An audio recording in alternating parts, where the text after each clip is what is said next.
Ladies and gentlemen, Rigathi Gachagua is a man on a mission. And that mission should actually worry William Samoei Arap Ruto. Yesterday, Rigathi Gachagua addressed the mountain. He addressed them using vernacular radio and TV stations in the region. And Rigathi Gachagua talked about so many things that have actually shocked the entire country. Rigathi Gachagua revealed to Kenyans that they're in talks with Uhuru Kenyatta. Rigathi Gachagua also revealed to Kenyans that his aides and allies are being targeted. And Rigathi Gachagua also revealed that his phones are being tapped. That today I can't just talk to Rigathi Gachagua without someone listening and reporting what he's saying. Rigathi Gachagua also revealed that Uhuru Kenyatta remains, which is significant, the Mount Kenya kingpin. And importantly, Rigathi Gachagua also talked about Raila Odinga joining William Ruto's government. And he was very clear that as Rigathi Gachagua, he doesn't have any problem with that. But should problem arise, the person who should take responsibility is none other than the president. But I don't want to talk about those right now. I'll do separate videos for each of those ones. But for now, I want also to talk about something that Rigathi Gachagua said that caught my attention. Rigathi Gachagua actually slammed William Ruto for sacking Cleophas Malala as the Secretary General of UDA Party at 5 a.m. So in this video, I want us to analyze why Rigathi Gachagua slammed William Ruto for sacking Cleophas Malala. But before I do that, for those who are watching this channel for the first time, please take a second or two, click that subscribe button so that next time we produce a video like this, YouTube will automatically notify you. And to the subscribers, I want to continue thanking you guys for your continued support. Because without that support, this channel cannot be where it is. Ladies and gentlemen, without any further ado, allow me to dive in. But again, before I dive in, allow me to also take this opportunity to introduce you guys to Lemfi. Lemfi is a mobile money app for users in the UK, Canada, and the United States of America to send money back to Kenya. They offer the best exchange rates, and the money will be delivered instantly into M-Pesa accounts, Airtel Money accounts, and of course, if you want, directly into your bank account. You can use the link in the pinned comment to download the app. Ladies and gentlemen, what do you think Rigathi Gachagua is up to? Because for me, Rigathi Gachagua is acting in a way that suggests that he's a man on a mission of destroying William Samoei Arap Ruto. And I want to make it very clear that the name Rigathi Gachagua is likely to be on the ballot in 2027 as a presidential candidate. And if that will not happen, Rigathi Gachagua is likely to throw his weight behind another presidential candidate.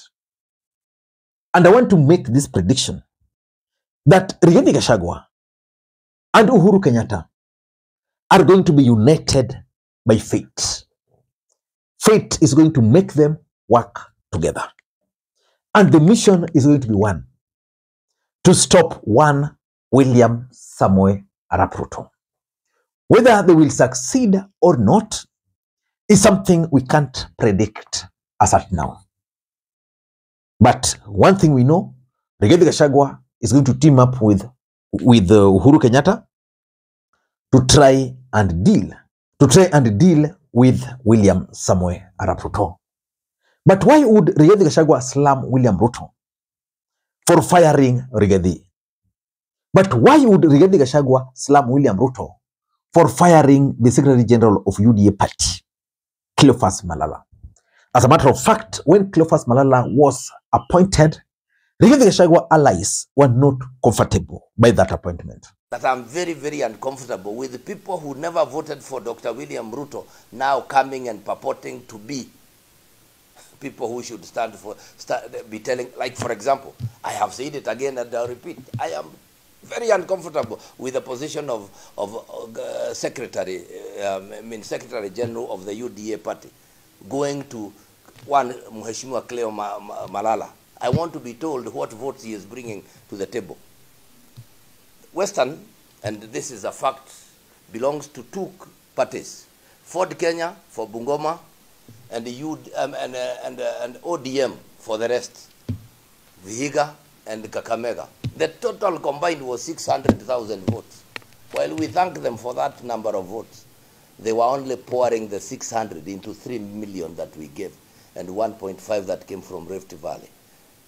Even if Mwalimu wangu wa indeed, any threats from Honorable Cleophas Malala are just hot air, because he holds no substantial position in the party.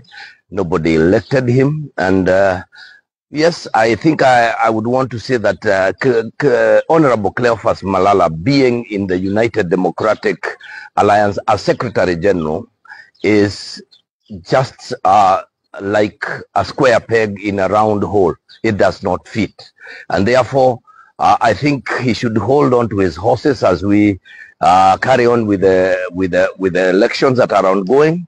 And one of the targets must be that we'll be able to get him out of that position. And I have said this before, and I will repeat, that you must be in a party to bring value, and any value to the party is the membership that you bring and the drive that you bring into it. And unfortunately, that is not visible. They were not comfortable with that appointment because they believed at that time that William Ruto was trying to take the control of UDA Party, from the mountain to the Luhya Nation. And the fact that Malala was from ANC Party, and there were talks that William Ruto preferred Musalia Mudavadi, Rigathi Gachagua's allies believed very strongly that Ruto was taking the party to Musalia Mudavadi. So the question is, what has changed now? Let me explain to you guys why Rigathi Gachagua is bitter with William Ruto after he kicked out Cleophas Malala. Number one, it shows that Rigathi Gachagua is actually not in control of UDA Party. He's being sidelined. That's why he's talking of this thing. All of it happened at 5 a.m. So he was told after it was over. I'm not so sure whether Malala was removed at 5 a.m. I'm still not very sure, because from the videos from that event, I doubt if it took place at night. Yeah, but the fact is, it proves that Rigathi Gachagua is not in control of UDA Party, and that's why he's making those noise. And why is that important? For Rigathi Gachagua to succeed in UDA Party, he must be in control, because he convinced the mountain that UDA Party was their party. Remember, Uhuru Kenyatta advised the mountain to support Jubilee because he wanted Jubilee to be Mount Kenya-based political party.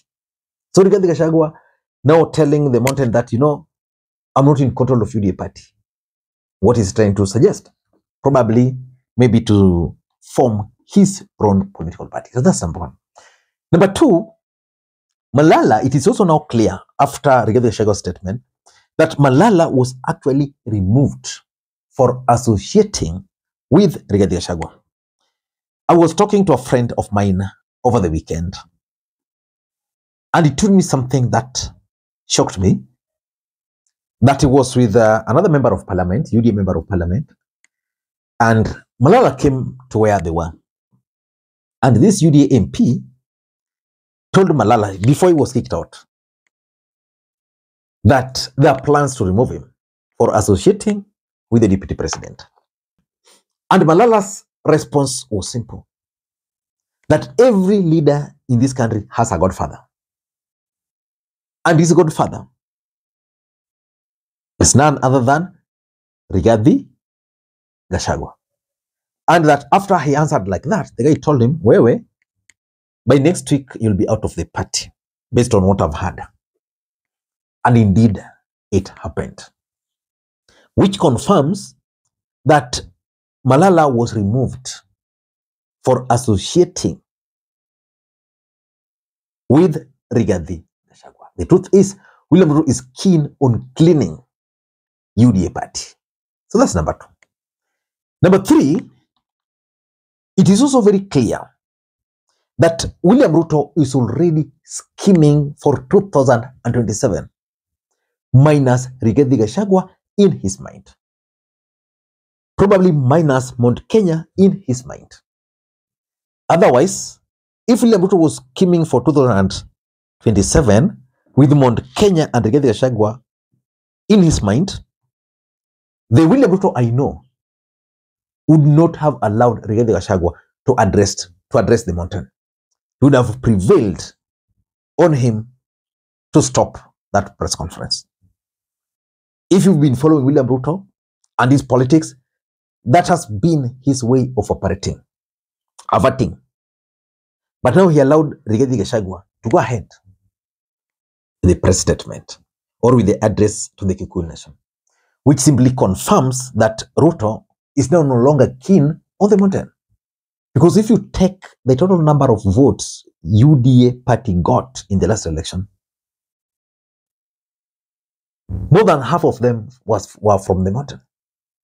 Then Ruto is now showing lack of interest. Why? Because he's already scheming minus the mountain. William Ruto believes that the mountain has already drifted from his grip. That's number 3. Number 4, based on that statement by Rigathi Gachagua, I can easily conclude that a major political fight is about to erupt in UDA Party. Rigathi Gachagua is not a pushover. William Ruto is also not a pushover. So these 2 gentlemen are about to fight. And that fight is going to be ugly. It's going to be dirty. So let us wait. And lastly, I can also comfortably tell you that UDA elections will not happen. Why? Because if Ruto were to allow UDA Party elections to proceed, Rigathi Gachagua is going to win in Mount Kenya. William Ruto will try to rig those elections in his favor. Uhuru Kenyatta is going to invest heavily in that election.